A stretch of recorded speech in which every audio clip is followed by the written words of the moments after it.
Baik, Assalamualaikum warahmatullahi wabarakatuh. Selamat sore seluruh Sobat Hijau dimanapun berada. Saya Nunu Anugrah, Kepala Biro Hubungan Masyarakat KLHK, bersama Pak Sekjen, Pak Dr. Bambang Hendroyono. Selamat dan sore. Pak Dirjen PHL, Pak Dr. Agus Yustianto. Selamat sore.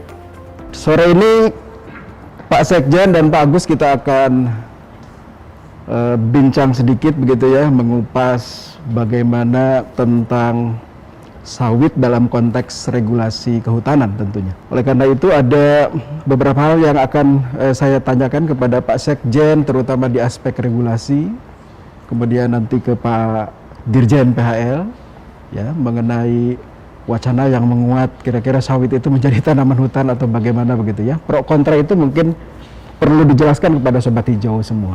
Untuk pertama Pak Sekjen, mohon dijelaskan kepada kita semua mengenai aspek regulasi sawit dalam tatanan kelola regulasi kehutanan.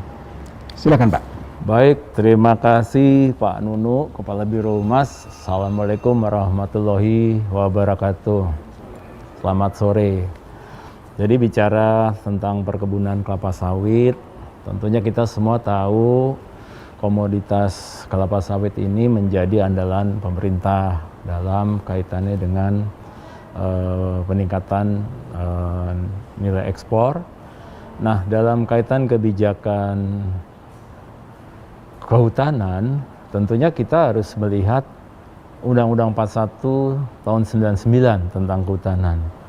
Dan jelas komitmen kehutanan sejak 99, sejak undang-undang ini ada, kita mengenal yang namanya kawasan hutan itu ada hutan lindung, ada hutan produksi, dan ada hutan konservasi. Nah, yang kita bicarakan sekarang ini terkait dengan hutan produksi sebenarnya. Yang kita ketahui itu ada yang namanya hutan produksi yang dapat dikonversi. Jadi dalam hal ini Kementerian Kehutanan atau saat ini Kementerian LHK itu sebenarnya sejak awal telah menyiapkan wadahnya dalam mendukung kegiatan non kehutanan khususnya perkebunan kelapa sawit, dan alokasinya itu di fungsinya hutan produksi yang dapat dikonversi.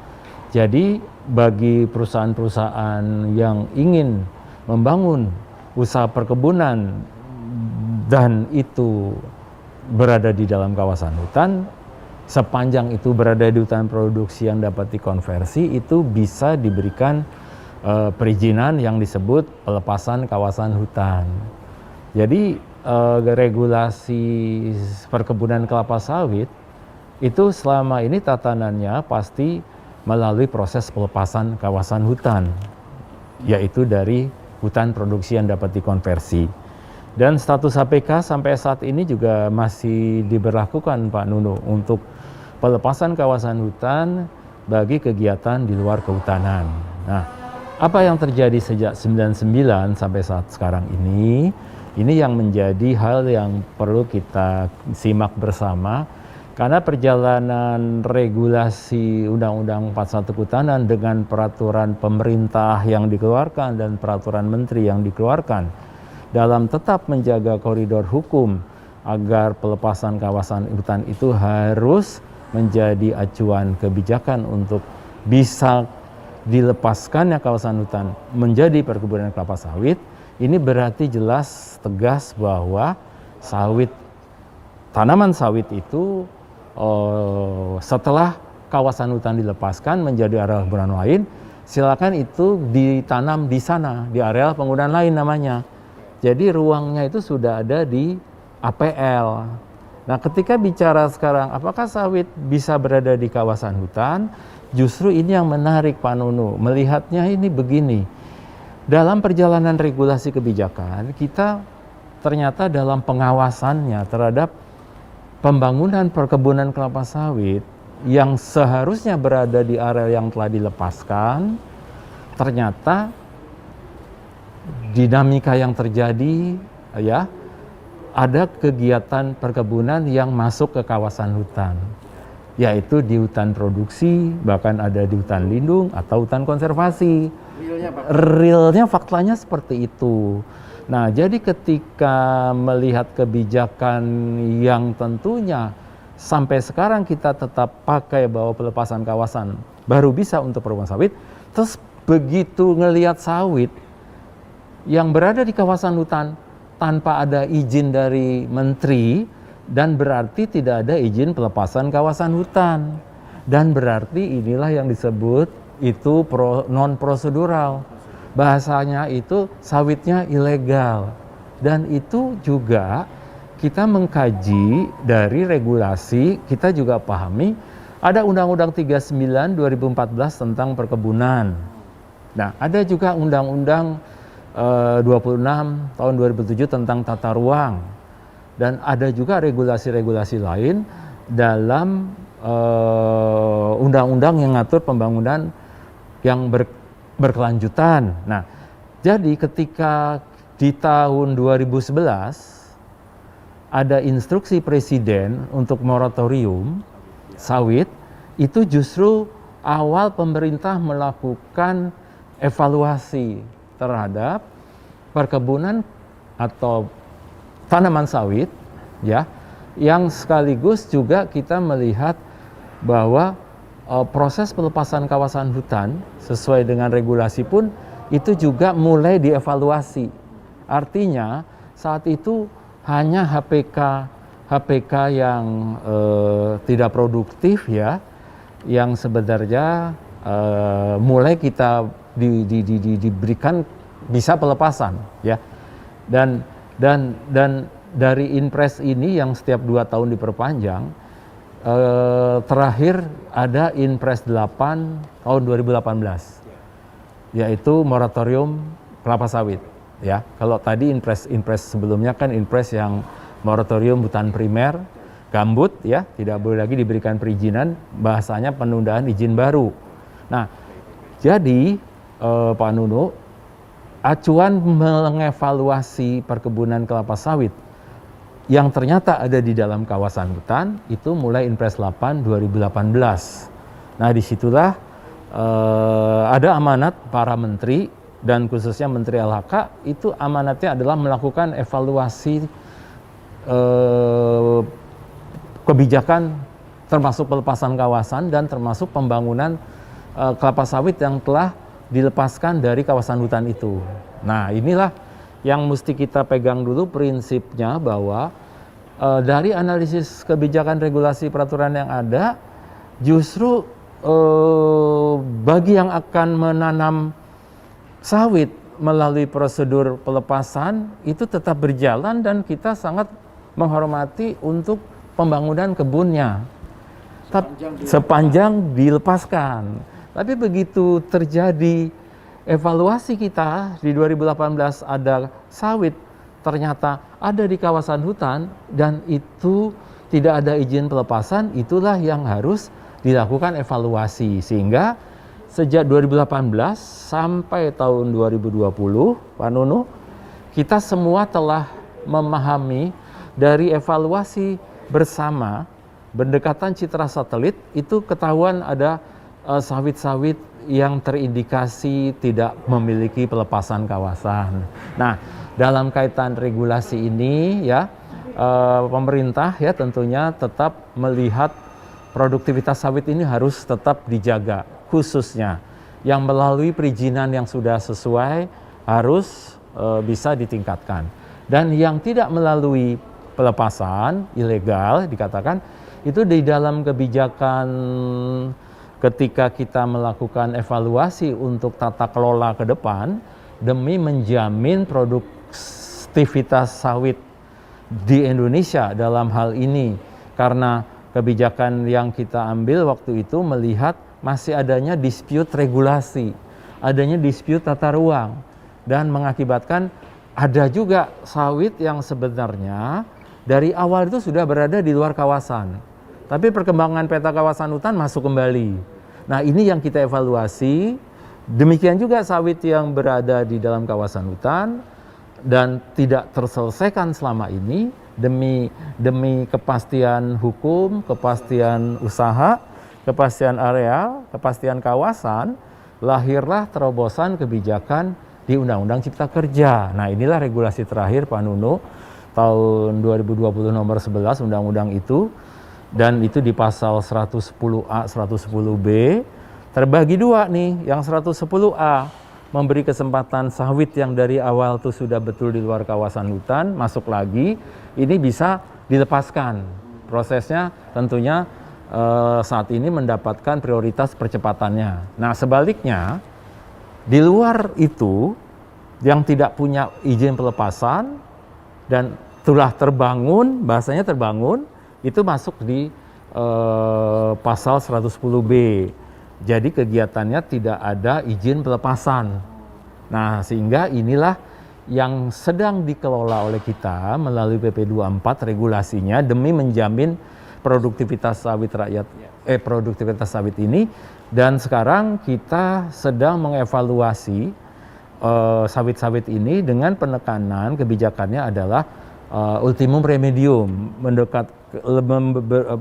mendahulukan administrasi kemudian pidana. Jadi produktivitas sawit tetap kita jaga melalui sanksi administrasi dengan memberikan denda terhadap kegiatan yang tidak ada izin sejak awal, dan itu dihitung luasannya dan kemudian jangka waktu, dan kita ada perhitungan yang harus dibayar denda administrasi selama masa dia membuka tanpa izin. Nah, nanti dalam pengelolaannya mungkin Pak Agus bisa menambahkan, setelah mereka membayar denda administrasi perusahaan ini, itu kemudian secara regulasinya mereka mendapatkan persetujuan penggunaan kawasan hutan. Jadi bukan pelepasan. Jadi sawit tetap berjalan sampai 1 daur 25 tahun. Di hutan produksi boleh. Intinya begini, persetujuan penggunaan kawasan hutan untuk jalannya sawit di kawasan hutan itu diberikan 1 daur. Nah, selama 1 daur itu ada proses yang disebut jangka benah. Nah, disinilah sebenarnya awal dari pemahaman kita bahwa sampai hari ini produktivitas sawit itu di kawasan jalan, tapi bukan berarti jadinya sawit itu merupakan tanaman hutan. Nah, kata kuncinya sebenarnya di situ. Jadi dari sisi regulasi yang terakhir di Undang-Undang CK dengan PP 24, sebenarnya kita ingin tetap menjaga produktivitas sawit, baik itu swasta atau rakyat di dalam kawasan hutan, khususnya hutan produksi, itu diberikan akhirnya persetujuan penggunaan kawasan hutan untuk swasta, persetujuan perhutanan sosial untuk masyarakat, dengan kategori memang kalau masyarakat itu 5 hektar masing-masing, dan mereka 5 tahun betul-betul ada di situ. Sementara kalau lebih dari 5 hektar itu kategorinya adalah swasta, dan dia kena denda administrasi. Tapi kalau masyarakatnya tidak kena. Nah, disitulah persoalan sawit di dalam kawasan hutan. Dalam kacamata kita melihatnya, memang sekarang dia setelah bayar denda dapat akses legal, itu jadi legal usahanya untuk sawit yang diberi kesempatan 1 daur, tapi jangka benahnya mereka harus melakukan penanaman. Nah, itu dari regulasinya. Nah, untuk teknisnya nanti Pak Dirjen PAL karena melihatnya secara luas, dan siapa-siapa saja di dalam hutan produksi itu lebih ke potret, silakan Pak Dirjen nanti membantu menjelaskan. Baik, begitu Pak Nuno regulasinya. Terima kasih. Pak Sekjen, terima kasih. Saya kira sudah cukup clear begitu ya, cukup panjang historinya Pak Dirjen. Tadi disampaikan posisi KLHK gitu ya, dari regulasi awal hingga akhir dengan landasan Undang-Undang Cipta Kerja dan peraturan pelaksanaan turunannya begitu. Ada yang disebut jangka benah. Nah, Pak Dirjen mohon juga bisa merespon dan menyampaikan kepada Sobat Hijau semua mengenai wacana yang menguat akhir-akhir ini, Pak Dirjen. Mohon Pak Dirjen bisa mengenlight kita semua. Terima kasih Pak Karuhumas. Assalamualaikum warahmatullahi wabarakatuh. Saya ingin menambahkan dan melengkapi apa yang disampaikan Pak Sekjen yang sudah memberikan penjelasan tentang regulasi terkait dengan sawit yang ada di dalam kawasan hutan. Nah, posisi Kementerian Lingkungan Hidup dan Kehutanan terkait dengan isu sawit sebagai tanaman hutan telah jelas bahwa sawit bukan tanaman hutan, ya. Dan ini berdasarkan analisis yuridis dan historis pada berbagai peraturan regulasi yang ada. Tadi sudah dijelaskan oleh Pak Sekjen dengan lengkap, dan juga analisis pada kajian akademik secara berlapis. Jadi ini semakin menguatkan kesimpulan bahwa jenis tumbuhan sawit jelas bukan tanaman hutan, dan sampai saat ini pemerintah belum ada rencana untuk merevisi berbagai peraturan yang dijelaskan oleh Pak Sekjen tadi. Saya sedikit mengulang lagi secara historis terkait dengan tumbuhan sawit.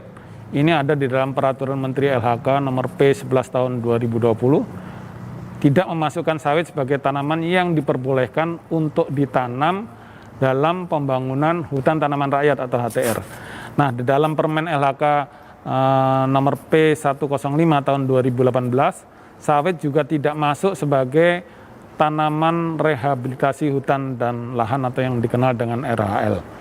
Nah, pemerintah saat ini lebih fokus untuk menyelesaikan berbagai persoalan yang telah terjadi sejak beberapa dekade lalu, sehingga mengakibatkan masifnya ekspansi penanaman sawit di dalam kawasan hutan secara non-prosedural dan tidak sah yang disampaikan Pak Sekjen tadi, ya. Nah, praktek kebun sawit yang ekspansif, monokultur, dan non-prosedural di dalam kawasan hutan ini telah menimbulkan beragam masalah hukum, ya, ekologis, hidrologis, dan sosial yang harus diselesaikan.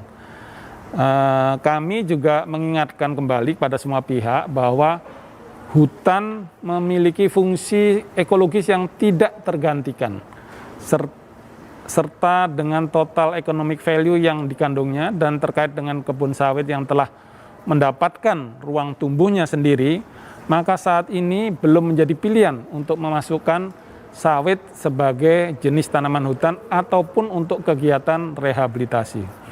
Nah, terkait dengan infiltrasi sawit yang tidak sah atau sering disebut dengan keterlanjuran sawit dalam kawasan hutan, maka penyelesaiannya dilakukan dengan memenuhi unsur-unsur keadilan, kepastian hukum, dan kemanfaatan, sehingga penegakan hukum yang dilakukan ini juga dapat memberikan dampak yang terbaik bagi masyarakat serta bagi hutan itu sendiri.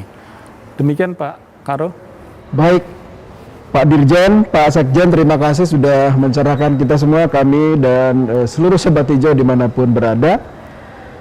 Sobat Hijau, itu kira-kira penegasan dari Kementerian Lingkungan Hidup dan Kehutanan melalui Sekretaris Jenderal Kementerian Lingkungan Hidup dan Kehutanan, Direktur Jenderal Pengelolaan Hutan Lestari, mengenai wacana yang menguat akhir-akhir ini tentang sawit sebagai tanaman hutan. Kira-kira sudah jelas semua. Terima kasih Pak Dirjen, Pak Sekjen. Sampai ketemu di tematik yang lain. Beri salam untuk Sobat Hijau kita semua. Assalamualaikum warahmatullahi wabarakatuh. Selamat sore, sampai jumpa di edisi dan tematik yang lain.